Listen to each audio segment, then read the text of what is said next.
क्या आप अपनी लाइफ में कुछ हासिल करना चाहेंगे? क्या आप अच्छे संबंध बनाना चाहेंगे?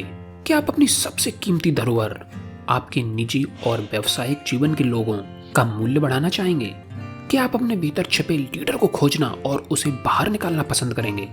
अगर ऐसा है तो इस वीडियो को आगे देखते रहें, क्योंकि आगे जो जानकारी दी जा रही है हो सकता है उसे देखकर आपकी जिंदगी बदल जाए।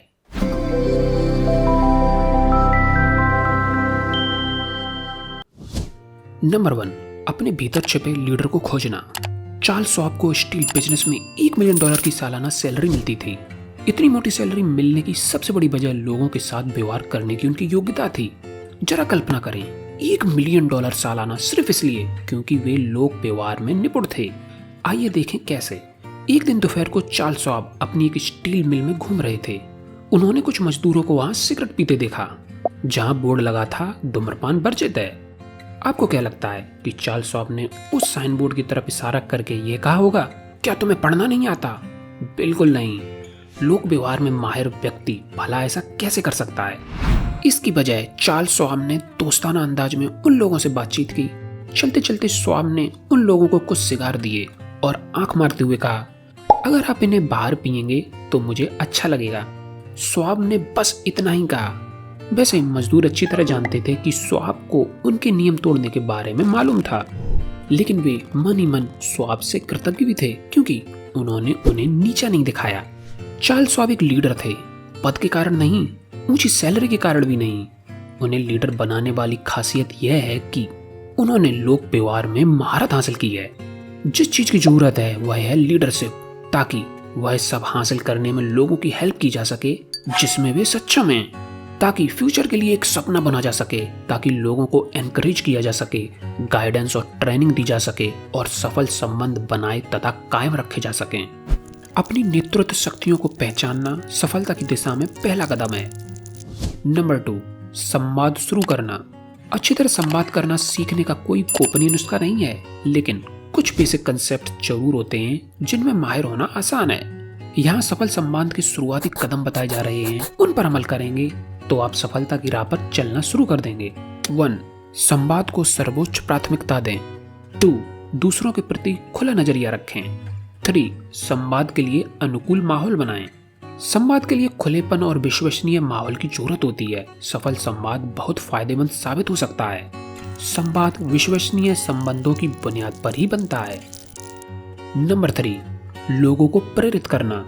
यदि आपको लोगों को प्रेरित करना है तो ऐसी भावनाएं जगाना ही लीडर का काम है, जैसे हम इस काम में एक साथ हैं, हम एक टीम के सदस्य हैं, हम जो करते हैं वह मूल्यवान है, हम सर्वश्रेष्ठ हैं। यही वे शब्द हैं जिसमें सच्ची प्रेरणा उगती है। आप ये काम किसी भी तरीके से करें, लेकिन करें जरूर। अपनी जिंदगी में मौजूद लोगों को बता दें कि आप उनका बहुत सम्मान करते हैं और उनके काम की प्रशंसा करते हैं। उन्हें जता दें कि वे आपके लिए बेहद महत्वपूर्ण हैं और आपकी दिली इच्छा है कि वे ज्यादा से ज्यादा सीखें, तरक्की करें और अपनी पूर्ण संभावना तक पहुंचें। प्रेरणा इसी को कहते हैं। किसी से जबरदस्ती असाधारण काम नहीं करवाया जा सकता। लोगों में अच्छा काम करने की इच्छा होनी चाहिए। नंबर 4, दूसरों में सच्ची दिलचस्पी का इजहार करें। दूसरे आपकी दिलचस्पी लें, यह चाहकर आप 2 साल में जितने दोस्त बना पाएंगे उससे ज्यादा दोस्त आप दूसरों में सच्ची दिलचस्पी लेकर 2 महीने में ही बना सकते हैं। बहरहाल आप और मैं कई ऐसे लोगों को जानते हैं जो जिंदगी भर दूसरों को खुद में दिलचस्पी लेने के लिए परेशान करते रहते हैं। जाहिर है ये तरीका जरा भी कारगर नहीं है। लोगों की आप में दिलचस्पी नहीं है, उनकी दिलचस्पी मुझ में भी नहीं है। उनकी दिलचस्पी तो खुद में है, सुबह भी, दोपहर में भी और रात को भी। दूसरे लोगों में सच्ची दिलचस्पी दिखाने से ज्यादा असरदार और पुरस्कारदायक कुछ भी नहीं है। नंबर 5, सामने वाले के नजरिए से स्थिति देखना। जब कंपनी के अंदर यह प्रक्रिया यूज की जाती है तो इससे एक नई किस्म का संवाद होने लगता है। अगर आप अपने बॉस की रुचियों के संदर्भ में सोचना सीख लेते हैं तो इसका अर्थ है कि आप और वो एक जैसा सोच रहे हैं। आप खुला संवाद शुरू कर देते हैं। कभी भी सिर्फ अपने बारे में ना सोचें, अपनी जरूरतों के बारे में ही ना सोचें, दूसरों की जरूरतों के बारे में भी सोचें और सोचें कि उन्हें खुलकर बोलने के लिए प्रेरित करने और उनकी जरूरतों को समझने के लिए आपको उनसे कैसे सवाल पूछने चाहिए। अगर आप अपने ग्राहकों, परिवार वालों और दोस्तों के साथ ज्यादा सफल संबंध बनाना चाहते हैं तो स्थिति को सामने वाले के दृष्टिकोण से देखना शुरू कर दें। खुद से बाहर निकलकर यह पता लगाएं कि सामने वाले के लिए क्या महत्वपूर्ण है। नंबर 6, सीखने के मकसद से सुने। दूसरों की बातें सुनने के दो बहुत अच्छे कारण हैं। एक तो यह है कि इससे आप नई बातें सीखते हैं और दूसरा यह है कि लोग अपनी बात सुनने वाले लोगों से खुश होते हैं। लेकिन हम में से ज्यादातर लोग जिंदगी भर इस सबक को नजरअंदाज करते रहते हैं। हर जगह के लोगों को यह अच्छा लगता है कि दूसरे व्यक्ति उनकी बातें गौर से सुन रहे हैं। वे अच्छी तरह सुनने वाले लोगों से लगभग हमेशा खुश होते हैं और बेहतर प्रतिक्रिया करते हैं। किसी की बातें सुनना उसके प्रति सम्मान दिखाने की सबसे अच्छी तकनीकों में से एक है। यह इस बात का संकेत है कि हम उसे महत्वपूर्ण मानते हैं। यह इस बात का सूचक है, आप जो सोचते हैं, करते हैं और जिस पर यकीन करते हैं वह मेरे लिए महत्वपूर्ण है। अच्छा श्रोता जितनी अच्छी तरह दूसरों से अपनी बात मनवा सकता है, उतना कोई दूसरा नहीं कर सकता। नंबर 7, भविष्य के लिए टीम बनाना। सफल टीम वर्क कोई जादू से नहीं हो जाता। यदि हम खेल की बात करें तो इसके लिए खिलाड़ियों के सहयोगी समूह की जरूरत होती है। इसके लिए एक योग्य कोच की भी जरूरत होती है। आप कुछ लोगों को सिर्फ एक साथ रखकर, चाहे वे कितने योग्य क्यों ना हों, उनसे जबरदस्त प्रदर्शन की उम्मीद नहीं रख सकते। सफल टीम तैयार करना एक कला है। कोच चाहे जितना महान हो, रातों रात विजेता टीम तैयार नहीं कर सकता। लेकिन आने वाले समय में जो भी लीडर बनना चाहता है, उसे कुछ बुनियादी कोचिंग तकनीकों में माहिर बनना होगा। ये तकनीकें बिजनेस जगत में भी उतनी ही जरूरी हैं जितनी कि खेल जगत में। 1, उद्देश्य का साझा एहसास कराएं।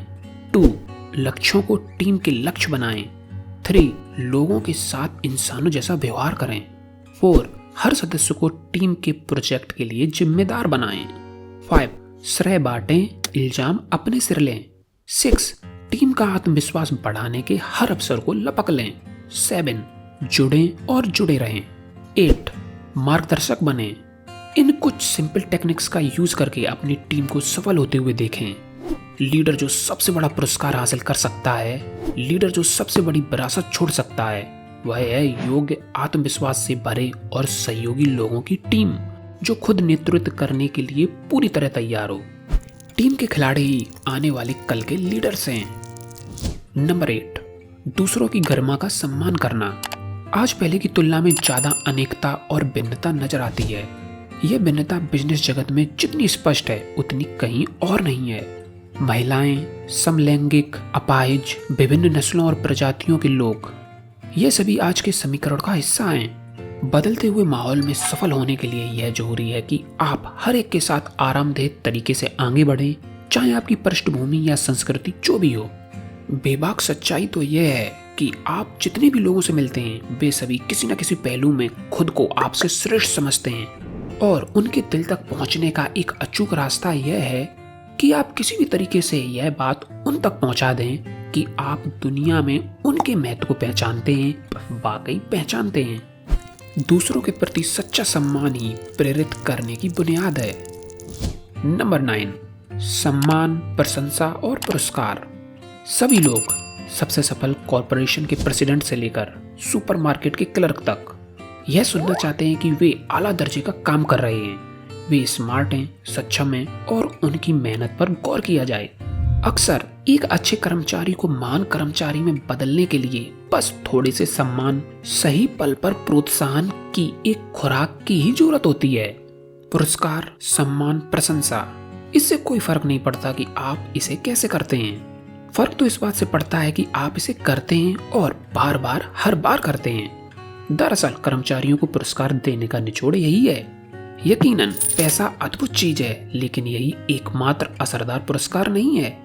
अगर आपके पास खर्च करने के लिए पैसा हो तो उसका समझदारी से इस्तेमाल करें, लेकिन श्रेष्ठता को पुरस्कार दें। कर्मचारियों की सहभागिता प्रोत्साहित करें, इसे ऐसे तरीके से खर्च करें जिससे लोग प्रेरित हों। प्रशंसा का स्वागत सिर्फ बच्चे ही नहीं करते, यह बिजनेस की दुनिया में भी बहुत दूर तक जाती है। लोग पैसे के लिए काम करते हैं, लेकिन सम्मान, प्रशंसा और पुरस्कारों के लिए एक मील आगे तक जाकर काम करते हैं। नंबर 10, गलतियों, शिकायतों और आलोचना से निपटना। गलतियों, शिकायतों और आलोचना से निपटने के लिए इन कदमों का यूज करें। पहला कदम, एक ऐसा माहौल बनाना जिसमें लोग सलाह लेने या रचनात्मक आलोचना सुनने के प्रति खुला नजरिया रखें। बार बार यह संदेश दें कि गलतियां जिंदगी का स्वाभाविक हिस्सा हैं। इस संदेश को सब तक पहुंचाने का एक अचूक तरीका अपनी गलतियों को स्वीकार करना है। दूसरा कदम, आलोचना करने या दोष देने से पहले 2 बार सोचें। अगर गलती करने वाला व्यक्ति पहले से ही जानता है कि यह कैसे हुई, क्यों हुई और इसे दोबारा होने से रोकने के लिए क्या करना चाहिए, तो आपको कुछ कहने की जरूरत ही नहीं है। लोग जितना बुरा महसूस करते हैं, उन्हें उससे ज्यादा बुरा महसूस कराने में कोई तुक नहीं है।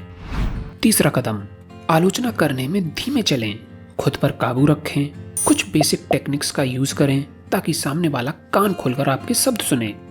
हालांकि लोगों को कभी भी अपने बारे में नकारात्मक बातें सुनना अच्छा नहीं लगता, लेकिन वे ज्यादा ग्रहणशील होंगे अगर आप उनकी गलत चीजों के बजाय सही चीजों पर अपना ध्यान केंद्रित करें। डेल कार्नेगी ने कहा है, आलोचना की प्रक्रिया सच्ची प्रशंसा और सराहना से शुरू होनी चाहिए। गलतियां मानने में जल्दबाजी करें और आलोचना करने में धीमे चलें। सबसे बड़ी बात, सृजनात्मक यानी क्रिएटिव बने। Finally, thanks for watching.